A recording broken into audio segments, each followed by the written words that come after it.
You're listening to an archived Cabral Concept podcast. After listening to this show, check out the most up-to-date podcasts available at stephencabral.com/podcasts or search directly on iTunes.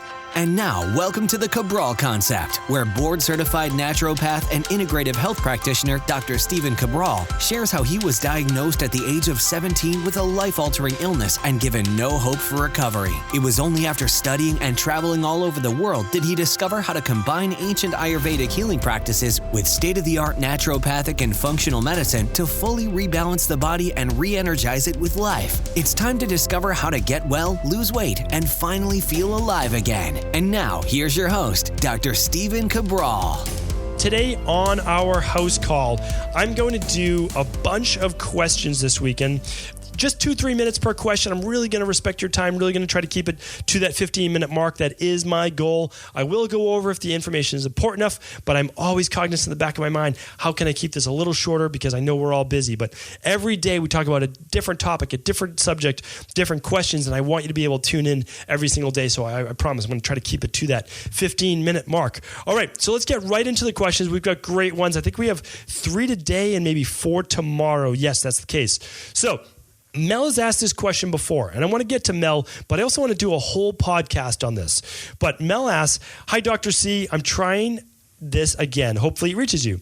Just wanted your tips for pregnant diet and exercise. Lots of conflicting messages out there. For example, what do you think about probiotics, cod liver oil, pregnancy supplements, greens powders, smoothies, iron, protein, to name a few? Any wisdom is appreciated. P.S. Your work rocks. Thank you." Thank you, Mel. I appreciate those kind words. They never get old. And honestly, it energizes me for each and every show, especially when I see all these house call questions that I know that, maybe a little bit of what I'm sharing is kind of connecting and helping some people out there. So obviously I'm very, very grateful for that. So I'm going to do a whole 12-minute show on this, Mel. Whole 12-minute show. I promise to make it sooner than later. It's just I have a bunch of shows already kind of in the queue that I want to get to, but we need to answer your question, and I want to answer it right now. So what do I recommend? What I'd recommend for my own wife, and what I would recommend for all the pregnant women and all the women who are looking to get pregnant in my practice, because I work with so many women on fertility, because there's a lot of fertility issues, right? And the reason there's so many fertility issues is because we have so many disrupted hormones. I guess that's the best way to say it. We have a great imbalance between progesterone and estrogen because our cortisol levels are too high. Once we re-regulate what's called the HPA axis, the hypothalamus pituitary adrenal axis, once we start to detoxify the body, once we start to replenish it with more selenium, more of its minerals that it needs, more iodine, all of those specific things, then we create a happier, healthier body that's less stress-free. The body naturally rebalances itself. That's what we do all the time. Okay. But part 2 is that.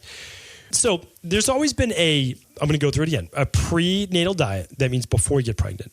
A perinatal diet, that's while you're pregnant. And a postnatal diet. In all cultures except our modern day, because in our modern day, we've become so smart that we don't even need these things anymore. Like we became so smart, I think it was in like the 70s and 80s, that it was actually, women were told not to breastfeed, better to give children formula because the formula is better than breast milk. Now, I understand some women aren't able to breastfeed. Like, I understand that part of it because they have to immediately go back to work or it's just their choice. And I respect that, no doubt about it. But to ever say that a woman's breast milk, like that milk from the baby's mother, is not better than anything else, it's asinine, right? Like, I mean, how can you possibly say that? Like that, so you're saying that somehow man became so much smarter than nature, like so much smarter that we don't even need what our human body provides. I can't even fathom that advice. So I always say we need to look at the data, we need to look at the science, and I am a science guy. But I also then say, does it pass my common sense filter? So when people are saying, no, you have to do the keto diet, and I say to myself, okay, so keto diet, most people are doing it at 90+% fat to make sure that they're actually in ketosis. What aren't they doing? I'm like, this is so imbalanced. Can it be used appropriately in some measures? Yes. And does it have to be? No. So again, there's data behind it. Does it pass the common sense test? Absolutely not. All right. So now let's get back to a prenatal diet. Oh, I don't want to turn this into a whole pregnancy show. I will do that. So let's get into while pregnant. I'll give you the prenatal, and I'll give you the postnatal afterwards. So perinatal, which means you're pregnant right now. So what are some tips? You have to keep a balanced diet. You have to keep your carbohydrates up too. You cannot let your body get into ketosis. You need the energy, and you need enough protein to rebuild those tissues, and you need enough fat for your nervous system, but for you, but also for your baby. Now, here's one interesting thing. Almost always will your unborn child that's growing right there, they will almost always get the nutrients it needs at your expense, though, which means that it will take those fatty acids that it needs, and it will take them from your eyes. It will take them from the brain. It will take them from the organs. It needs that fat for its nervous system development, for that tissue, okay? It needs proteins for its tissue development, right? It needs amino acids. It will pull it from your muscle tissue as well. So that's why you have to keep your carbs up too. And your carbs you need for energy, right? You need to fuel your body. But it doesn't mean you need to overeat. That's not true at all. How many extra calories do you need while pregnant? About 500 calories a day, plus or minus 150 or so, like maximum. That's about right for most women. You're going to know, you're going to be weighing yourself, right? So you can just do a gradual, like how much weight do women gain while pregnant? Somewhere between 18 and 40 pounds, right? Like that's pretty much normal. That's considered normal. A larger body type will gain more. And a lot of that is just fluid retention. That's why you lose a lot of times 10 pounds in a couple days. Like that's just how it works. Totally normal. Don't get overwhelmed by that. But also a lot of that majority of the weight gain, as most women know who've had babies, is that last 4 weeks, right? So you're not gaining 30, 35 pounds by 30 weeks. It's not happening that. A lot of that's happening the last, 3-4 weeks or so. So I need to keep in mind that like from a calorie standpoint, don't change things too drastically. Like you need to make sure that your body's nourished, that you feel healthy, that you feel energetic. Now, in terms of nutritional supplements, so basically the diet means keep things balanced, right? Keep things balanced. How much carbohydrates? It honestly depends on the body type, but let's just say about half of your plate should be carbohydrates, and it should mainly be coming from a lot of vegetables. Like that's really, really important. And then you get your starches from things like yams and sweet potatoes and beets and all these great things as well. Okay, and then you're going to have protein at each meal. If you decide not to have breakfast because you're just doing fruit or berries or oatmeal or just something lighter, you can do that. And then again, you're just going to be careful with the fish that you eat. And again, look back on previous podcasts. I gave you which fish are higher in mercury. You stay away from the swordfish. You stay away from the tuna. You stay away from the larger fish, right? Except the larger salmon because they're actually vegetarian, believe it or not. You stay away from, any of those larger ones, just stay away from, okay? So the next part I'm going to go into is nutritional supplements. You're going to take a good prenatal vitamin. You can see the prenatal package that we offer at StephenCabral.com/store. They're not my products, right? I'm giving women what I would do for my own wife, for my sister-in-law who's pregnant right now, for all the women in my practice. It's that simple. It's a functional medicine multivitamin that's been third-party tested to have no heavy metals and for it to be what's in there to actually be in there. And then I give women an actual iron-based supplement that comes from whole foods, right? So these are important things to look at. And you would just typically recommend by the time you get into your third trimester that you supplement with extra iron. So you might do, instead of 1 or 2 capsules per day of the iron or tablets, you might do 3 or 4. Because remember, most women by the time they get to their third trimester are anemic. They are low on iron. So I don't want to go on and on about this, but fish oil, yes, without a doubt, but that comes already in the prenatal. So you can just do that specifically. Probiotics, yes, especially if you're prone to yeast infections or candida or not enough good bacteria, because your child, your baby, is going to move through the vaginal canal where it's going to pick up your bacteria. That could be yeast, that could be bad bacteria as well, but it's going to pick up that bacteria. That's a good thing. That goes from a sterile gut to now a nice, healthy, populated good bacteria. And you want more good than bad. I recommend specifically the daily probiotic support. That's what I recommend, and that's what I would use. So hopefully that answers your questions. At least it gets you started, right? And then again, I could talk about this all day. So I'll get to the full pregnancy podcast. What to do peri, and postnatal very, very soon. Thank you for asking that question, Mel. Okay, next up is MN. MN is asking, greetings. Thank you for all you do. I've struggled with bacterial vaginosis, sometimes just referred to as BV, for at least 6 years. I've been pregnant, but it was ectopic. I have also been told after an exam that I have non-cancerous abnormal cells in my cervix. After 6 about 6 days after intercourse, condoms and all, my vaginal flora changes and I get symptoms. No odor, just a change in discharge. Have you been able to cure anyone? Most ladies who suffer from this have only found temporary relief. Any insights would be awesome. Okay, so MN, believe it or not, I work with women with this issue all the time, literally all the time. At least once a month, I get a new case of this specifically. And yes, we do help with this. So how do we help with this? So the reason I'm able to help with this specific issue is because I understand that the vaginal flora shares the same bacteria as that with the intestines. Once you know that, you've basically, the little light bulbs start going off in the head. When I first read that, I'm like, this makes total sense now. Women are not able to change their vaginal flora because they're not changing their intestinal flora. So when you have BV, it's because you have an imbalance in your gut. MN, you can check this by running an organic acids test, right? You can check it. You can see if you have candida overgrowth. You can see if you have bacterial overgrowth. That is the dead giveaway. When you have that, that's how we lab test for. Then you say, okay, now we need to remove that. So we remove it in the gut, and then we repopulate the gut with, especially small intestinal strains, high levels of Lactobacillus acidophilus after we've removed the bad bacteria and the candida first, right? Then the vaginal flora starts picking up the good bacteria, the acid base. Remember, so the vaginal canal is supposed to be acidic. When you have sex, it becomes more alkaline.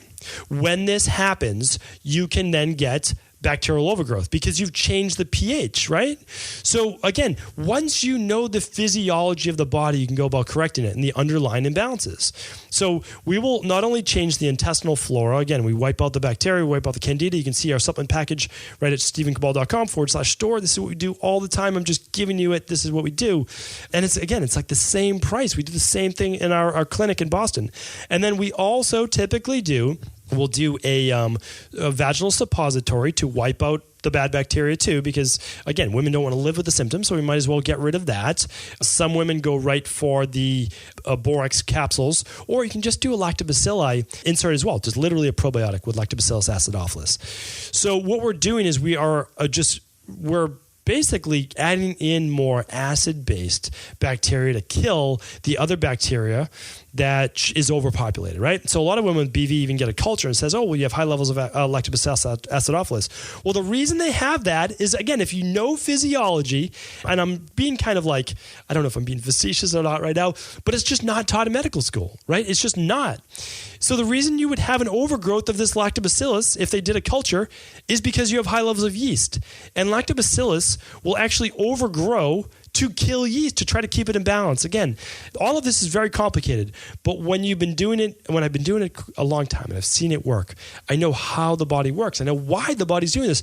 The body is not messing up. There's an issue. There's an overgrowth. We have to correct it, and then we move on. So, MN, hopefully this helps you. And of course, I just gave you some great places to start. Either get right into the supplements, or you can do the organic acid test and test for yourself. Okay, so our last question today, and it is from Catriona. I apologize, but I hope I'm pronouncing that correctly.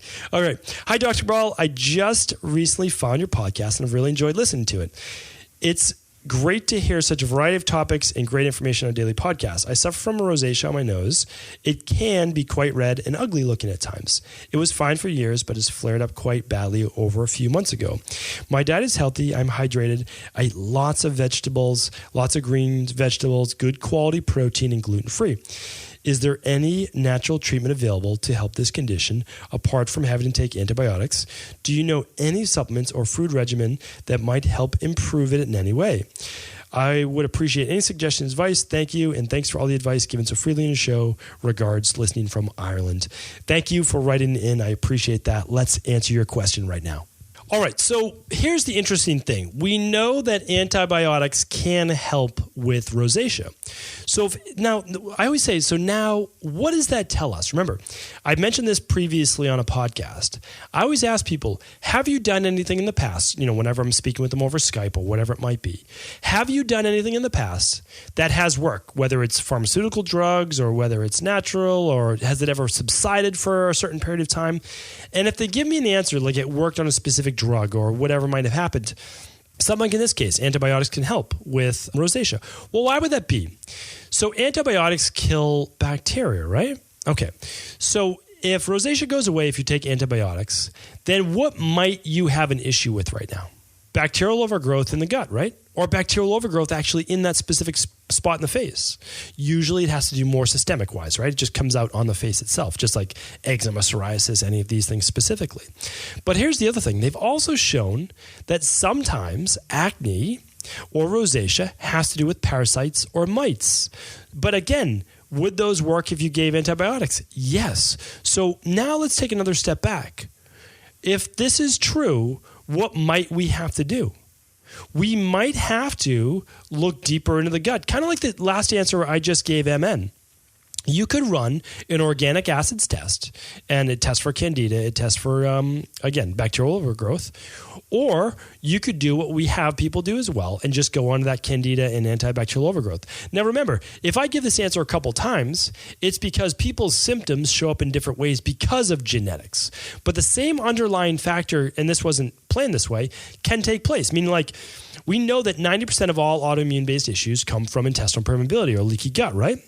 So what causes that? Well, candida overgrowth, bacterial overgrowth, inflammation in the gut, poor food combining, taking Advil, taking NSAIDs, those types of things. But the gut is 80% of our immune system, right? So we have to always go back like, well, is there something wrong with our intestines? And then facially, what I can tell you is this. I've seen good results. We're working in the gut, but then also applying a mixture of tea tree oil or grapefruit seed extract and a little bit of water, so you can just dilute it. Try one small area so it doesn't, if it gets bright red, obviously your skin's sensitive to that. And you can also use coconut oil during the day.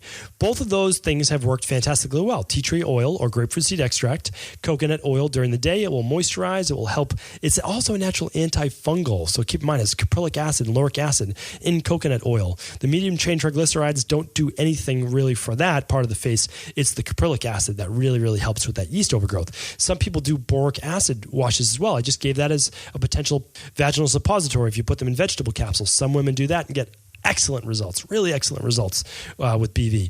Another thing you can do is apple cider vinegar. We can use a mixture, so 50-50 dilution of apple cider vinegar to water and use that on your face twice a day as well. Some people do internally as well. That can help, but it can also hurt because apple cider vinegar, even though it can be this great thing, it also is a fermentable food and can feed yeast, can feed bacteria. So if you're doing a bacterial and yeast-based kind of a cleanup program, don't use apple cider vinegar internally, just use it externally. So hopefully this gave you some great places to start. You will get results. Rosacea is not something that you need to live with for the rest of your life. Just make sure you are on also a low inflammatory diet, that you are not drinking alcohol because alcohol is inflammatory and it can inflame and exacerbate rosacea-based issues. And you already said you're gluten-free, which is great. Take out that dairy next and you're going to be on a roll. The other thing you might think about is running a food sensitivity test. Food sensitivities can be another cause of inflammation, which can be a cause then of rosacea. So hopefully we gave you some great places to start. Check out the gut, look at the bacteria. Why would that be working? Because there's a bacterial overgrowth potentially. And then start to just go to work, both internally and externally. You will get the results you're looking for. Thank you everyone for tuning in to another Cabral Concept and House Call. And I'm really looking forward to tomorrow's show. So tune back at the end. We have 4 questions to go for this weekend before we start our next week. Take care, everyone. Have a great rest of the weekend. Ever wonder what the best sauna, blue blockers, sleep trackers, wake lights, salt lamps, or other health gadgets are? Or what about the top non-toxic mattresses, sheets, soaps, bath products, toothpaste, and cookware? Or would you like to know the cleanest choices for hemp parts, meal delivery services, supplements, and much more? I personally curated, researched, and now created a resource page of all of my top picks that continues to grow each week. These are the exact products I use in my own life, with my family, in my private practice, and they're the ones I trust. To find out all of my up-to-date recommendations and all the details, simply head on over to stephencabral.com/resources.